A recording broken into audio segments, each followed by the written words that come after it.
Hello, everyone. I'm Peter Kinkaide, the CEO of Raintree Financial Solutions. Today, I'm joined with the team from the Bow Water and Land Trust. I've got Jay Simmons, CEO, and Davin McIntosh, the Managing Director of the project. Welcome, guys. Welcome. Thank you. So why don't we start off with just a quick introduction. What is the Bow Water and Land Trust? Well, let me dive in with that, Peter. It's what we have is an exciting tract of land along the west side of Calgary. It abuts up next to Callaway Park en route to Banff, Canada's #1 tourist destination. So yeah, really exciting piece of land. And then there's a sizable water license that came along with, well, it didn't come along with the property. We had to go out and find it. This project is really a signature project for the style of investing which we do. My career started in the insolvency group at Deloitte's, and I really like to buy things when the clock has run out of time and you're in a complicated environment, and most of the world, it just really isn't set up for doing that type of transaction. So this is an asset that we acquired through a sealed bid process when the debtor in possession financier behind the project was trying to foreclose on it. And I feel like we got the asset at a very good price, which of course is half the battle in investing and doing well. That was the land. And then there's actually land, you look around, there's a reasonable amount of land on the face of this earth. Finding land that's in a good location is difficult. And once you leave Calgary, and Davin can talk a little bit about this, but the water is almost impossible to get, and so we secured a sizable water license, again through a complicated process that not many understand, and we moved quickly on it and ended up with a sizable water asset. So the combination of those two give us a prize that we think is really interesting, and we're super excited about it. That's great. And so, it is a really unique project in that you're combining land development with access to a water license that's significantly larger than what you require just to develop the property itself. Maybe you can talk about over the last year, I know you've made some significant progress with the water license. Maybe just touch briefly on why is a water license important, particularly in Southern Alberta, and then what progress did you make this last year? Sure. So Water 101 in Alberta, it's a pretty dry province, and most of Southern Alberta was affected by a moratorium on the issuance of new licenses that started in 2007. So from 2007 onward, the only way to get a water license that would support development of new residential communities or the growth of cities and towns or anything like that was to buy one from an existing user. And there are a discrete number of these licenses available. So overnight, this market for water licenses was created in 2007, and since then values have gone up and up as demand has caught up. And we are one player in this market, but also towns like the town of Okotoks has been quite notorious for having a very limited supply of water, and that's constrained its growth. So by securing this license, we've not only been able to unlock the development potential of our own piece of land, but of the area around, because it's much larger. So we can potentially redeploy this water to help the region develop, and that gives us, we hope, a nice advantage in being able to, control who gets access and when, which is, really beneficial thing if you're in the development game. So you've secured the license and you have enough water rights for your project. But is there any demand in the local area to look to actually purchase part of your water rights from other developers or other users? Yeah, there is. Of course, a big part of our project has been getting the land approvals as well. And Rocky View County, which is the county in which our land is located, just adjacent to the city of Calgary, just outside the boundary, has led this area structure plan review process. And that is getting through to the final stages. And that area structure plan identifies land use in and around Springbank, where our project is located.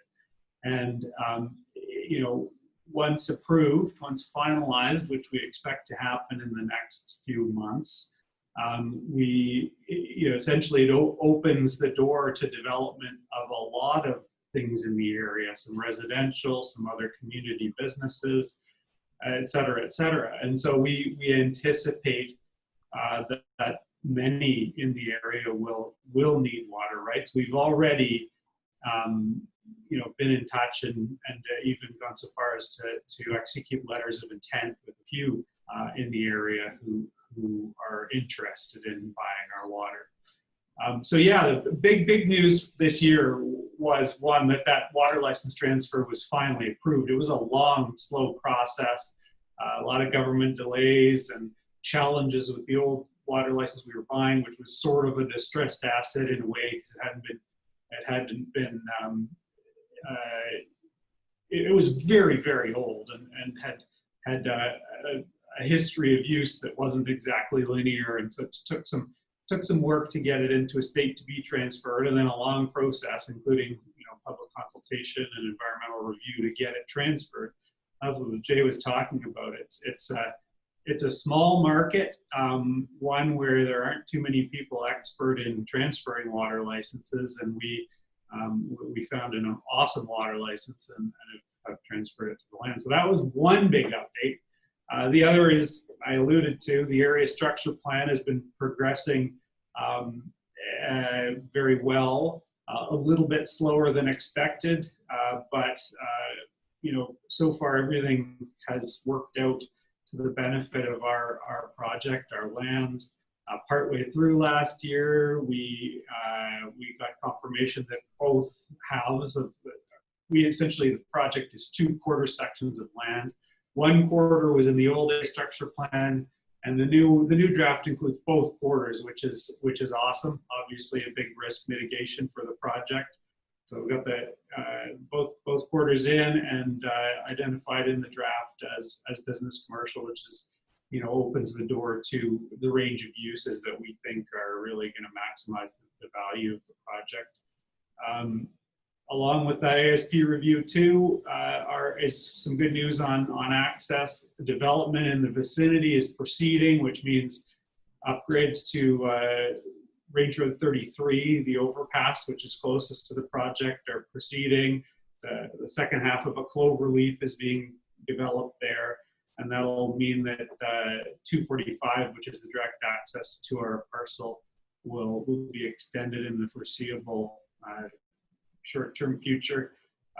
The other thing is that the transportation study for the area structure plan identified the need for an interchange a little bit to the west of our property, which would further enhance value by creating, highway interchanges both west and east, which would be very attractive to business commercial operators in the area. So really good progress on those fronts, and we do hope that we'll have a signed, sealed, and delivered area structure plan late summer or fall. That's great, thanks. And you talked a little bit about some of the risks. I mean, one of the ones that people are talking about today is obviously the pandemic and COVID-19. Can you just touch briefly on if COVID-19's had any impact on your project directly, your operations, or sort of your outlook for the project?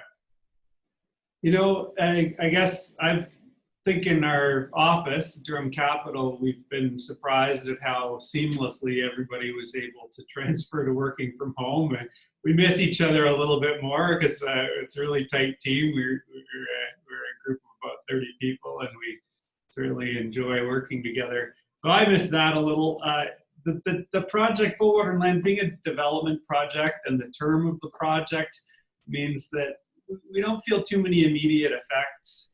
There was a little bit of there was probably a period of 3-4 weeks where county staff and in like the engineering department and the planning department went quiet while they figured out how to work from home. But actually since then, you know, ironically, it's maybe even been a bit easier to arrange meetings just because Zoom is so convenient. It's less travel time, and everybody's sort of resigned to the fact that meeting in person isn't on. So, yeah, it hasn't hurt. It's sort of business as usual, and maybe even a bit of improved accessibility to key staff. So, who knows about the long-term implications? Nobody can predict the future, but so far we're feeling pretty good about our position.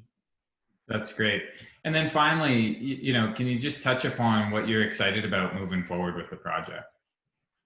I'll let Jay do that. I mean, one thing that Jay probably should have mentioned is just how significant his investment in the project is, and how that drives our team to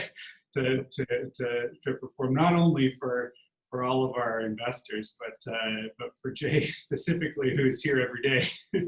Yeah, well, we started off, and our approach to raising capital might be a little bit different than many others in the exempt market, because we start off first and foremost as an investor. So this particular project, we're about $8.3 million that we have invested between myself and there's a couple other family offices that are involved in Worklands and the Bronze. Anyway, so serious capital in it, and that's job one. Is selfishly we're interested in taking our investment places, and all of the other investors get a ride along with us in that whole process. So that's job one, and I am really excited about where we've ended up with this thing. We bought the property at a really good rate.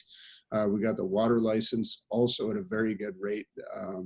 So starting with moose pasture, getting water, the access, the fact that we've now got the transportation department talking about us being sandwiched between two overpasses on the Trans-Canada Highway en route to Canada's #1 tourist destination is really, really exciting. And of course, having the ASP in front of the county. So I'm delighted with how far the project has come. It was last summer when I did a little tour out to, I decided to go and hike up to Inkpots, one of the hikes that you can do.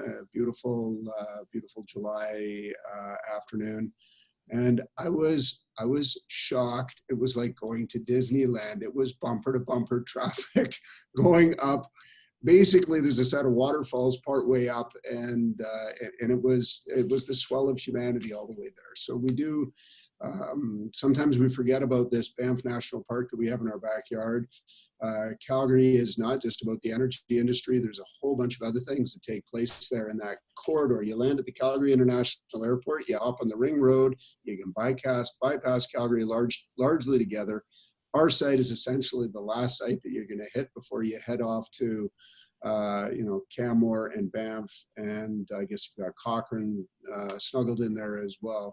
But this is really the last spot on the way out where you can have some sizable activities happening. And again, for all of those who live in those communities coming back, we're kind of the first stop in, and so it's a great piece of land. The demand for services in this area is palpable, and I'm really excited about the next chapters of this project and moving on. Well, I know that every time I get the opportunity to drive down to Banff or anywhere in the mountain vicinities down Highway 1, driving by that project and knowing that I'm personally an investor in this project and get to see the development around it, the growth around Calgary, and just the property itself, which is, it has, great visibility into the mountains themselves. I mean, it is an extraordinary piece of land. So I want to thank you both for attending on this interview today. Appreciate it. And if anyone has any questions about this investment opportunity, we encourage you to review the offering memorandum and speak with your private wealth advisor. Thanks, guys. Thanks, Peter.